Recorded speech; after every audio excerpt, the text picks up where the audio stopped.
Hello friends, કેમ છો? સુફાલી પટેલની રસોઈમાં તમારું બધાનું સ્વાગત છે. તો ચાલો આજે એક નવી રેસીપી તમારી જોડે શેર કરવાની છું. તો આપણે એના ઇન્ગ્રીડિયન્ટ્સ જોઈ લઈએ. તો જો ફ્રેન્ડ્સ, પાલક લઈ લીધી છે. આશરે 250-300 ગ્રામ જેટલી પાલક છે અને 2 પૂરી આવે ને મોટી મોટી તે છે. પછી આ પનીર લઈ લીધું છે. 200 ગ્રામ પનીર છે. હવે આ ડુંગળી છોલીને લીધી છે. આ 3 ટમેટાં છે, લસણ, આદું, મરચાં અને કસૂરી મેથી છે. હવે આપણે જનરલી તમે પાલક પનીર બનાવતા હશો ને એના કરતાં હું ડિફરન્ટ સ્ટાઇલથી તમને બતાવવાની છું. તો ચાલો આપણે રેસીપી શરૂ કરીએ. તો હવે આ પનીર છે 200 ગ્રામ, એને આપણે કટ કરી લેવાનું. તો પીસ તો તમે કેવું એના જે રીતે તમને ગમે ને, લાંબા ટૂંકા, એ રીતે તમે કરી શકો. હવે આપણે આ પનીરના ટુકડા કરી લઈએ અને પછી એમાં ગરમ મસાલો એડ કરવાનો. આ ધાણા જીરું છે, મરચું અને થોડીક હળદર એડ કરી દેવાની. ટેસ્ટ પ્રમાણે થોડુંક મીઠું એડ કરીશું અને થોડુંક તેલ એમાં સરસોનું એડ કર્યું છે.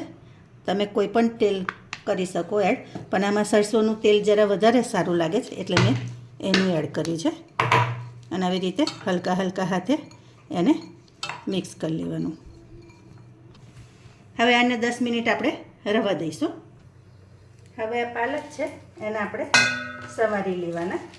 એને ક્રશ નથી કરવાના, એટલે ઝીણા ઝીણા સમારી દેવાના.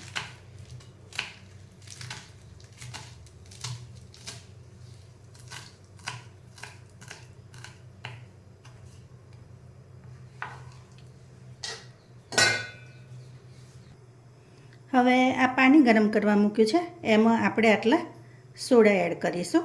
તો એનાથી શું થશે, કલર જળવાઈ રહેશે. અને 1 ચમચી ખાંડ નાખી દેવાની. 1 ચમચીથી ઓછી છે. આ ખાંડ નાખી દેવાની. અને પછી આ બધું ખાંડ સહેજ ઓગળી જાય ને એટલે આપણે એમાં આ સમારેલી પાલક એડ કરી દેવાની.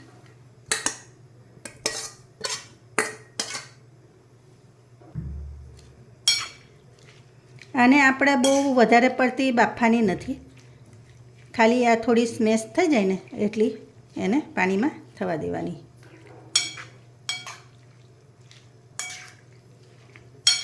એક 2 મિનિટમાં જ થઈ જશે. એટલે પાણીમાં નાખવાથી શું થશે કે એનો જે કચાશ જે ફ્લેવર આવે ને એ ઓછી થઈ જાય અને બાળકોને પણ ખાય ને તો ખાવાની ગમે એવી લાગે.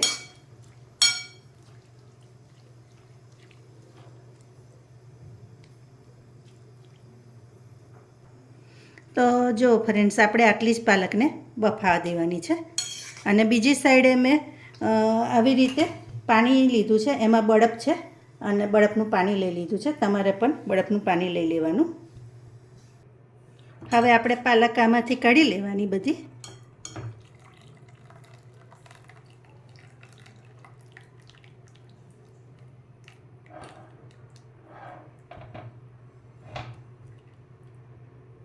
અને આમાં એડ કરી દેવાની. તો આવું કરવાથી શું થશે કે એનું કુકિંગ પ્રોસેસ રોકાઈ જશે અને એનો કલર જે ગ્રીન છે ને એ જળવાઈ રહે. એટલે આપણે આ પ્રોસિજર કરવી ખૂબ જરૂરી છે. હવે કઢાઈ લઈ લીધી છે, એમાં આપણે સિંગ તેલ એડ કરી દેવાનું.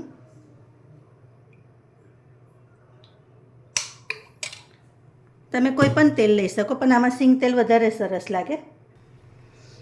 હવે તેલ થાય એટલે આપણે જીરું એડ કરી દેવાનું. અને જીરું થાય એટલે આદું લસણ જે કર્યા હતા એ એડ કરી દઈશું.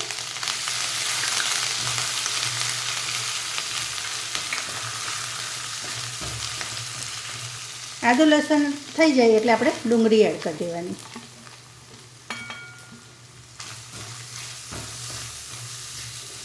આમાં તમે જોયું કે મેં ગ્રેવી નથી કરી, સમારીને જ એડ કરી છે. તમે પણ એકવાર આવી રીતે કરજો. આની ગ્રેવી અલગ લાગે અને ટેક્સચર પણ એકદમ સબ્જીનું અલગ લાગશે. ડુંગળી શેકાય છે ત્યાં સુધી આપણે આ પનીરને આમાં થોડુંક શેકી લઈએ. તમે આવું પણ એડ કરી શકો અને તમને થોડુંક કડક ગમે ને તો ફ્રાય કરીને પણ કરી શકો.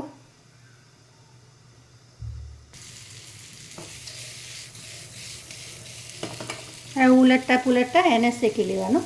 તો આપણું પનીર જો સરસ કડક થઈ ગયું છે. હવે એને બંધ કરી દઈશું. હવે આપણી ડુંગળી ટ્રાન્સપરન્ટ થઈ ગઈ છે.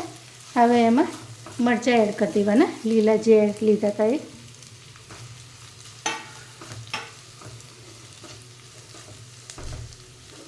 તીખાશ તમારા ટેસ્ટ પ્રમાણે વધઘટ કરી શકો તમે. અને એની જોડે જ ટામેટાં જે ક્રશ કર્યા હતા ને એ એડ કરીશું. ટામેટાની પ્યુરી નહીં બનાવવાની, આવી રીતે ક્રશ કરી લેવાના.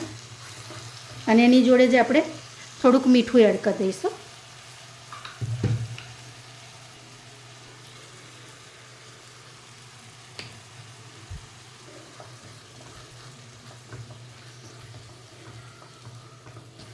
અને ગ્રેવીને આપણે થવા દેવાની.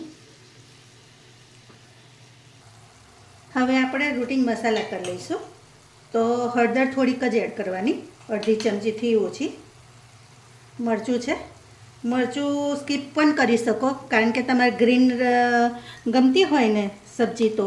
પણ હું થોડુંક રેડ ટાઈપ કરીશ. અને કિચન કિંગ મસાલા છે એ એડ કરી દેવાના, 1 ચમચી.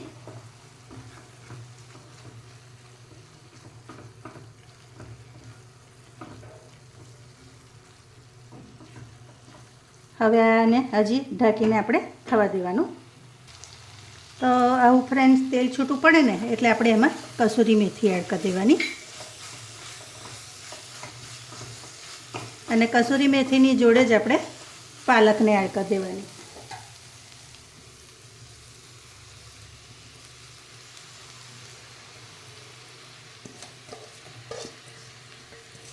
આમાં આપણે પાણી અત્યારે નહીં એડ કરીએ.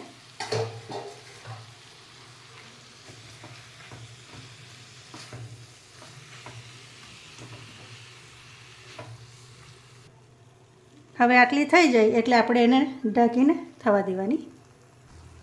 હવે આપણે ટેસ્ટ પ્રમાણે મીઠું એડ કરી દઈશું. મીઠું થોડુંક ઓછું એડ કરવાનું.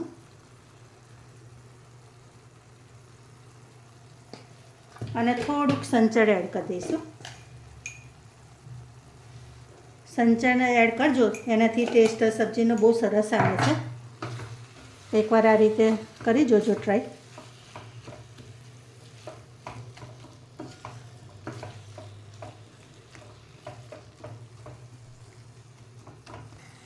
આમાં થોડુંક જ પાણી એડ કરીશ. 1 ચમચી 2 ચમચી જેવું જ એડ કર્યું છે, વધારે નહીં કર્યું. અને આ ટાઈમે આપણે પનીર પણ અંદર એડ કરી દેવાનું.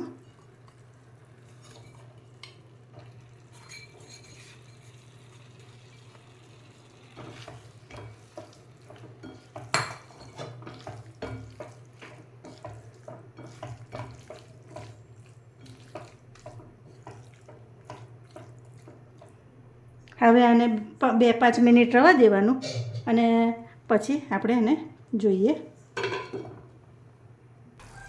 તો જો ફ્રેન્ડ્સ, આપણું સબ્જી રેડી છે.